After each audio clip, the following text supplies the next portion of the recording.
Je voudrais qu'on aille voir Géraldine, justement. Elle est avec nous. On a dit au revoir à Nathalie de Carcassonne. On est avec Géraldine qui est dans la région de Lyon et elle nous accompagne de temps en temps dans Brunet Direct sur LCI. Elle était avec nous hier.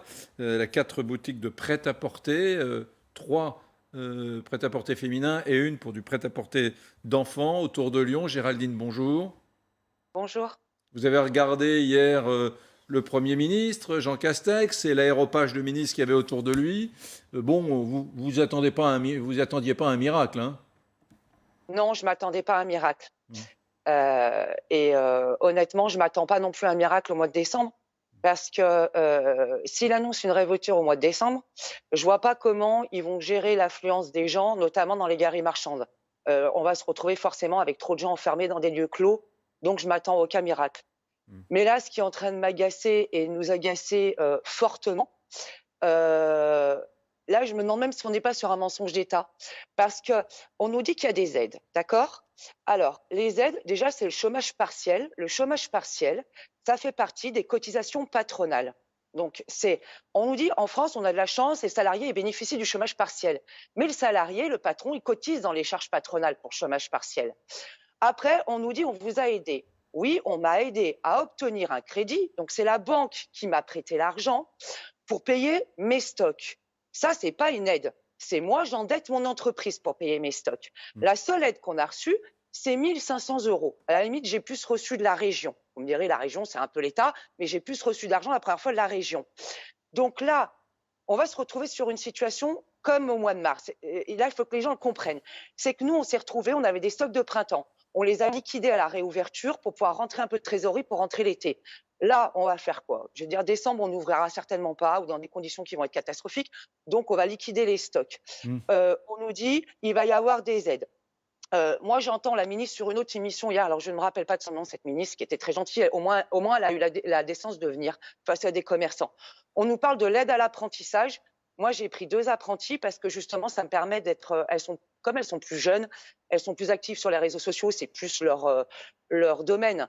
L'aide à l'apprentissage, on n'a rien reçu parce que tout a été changé. Avant, on était géré par la GEFOS. Maintenant, ils ont créé les OPCO. Alors, c'est un bazar sans nom. Nos dossiers ne sont même pas validés. On n'arrive jamais à les joindre. Donc, l'aide à l'apprentissage, pour l'instant, on n'a rien reçu.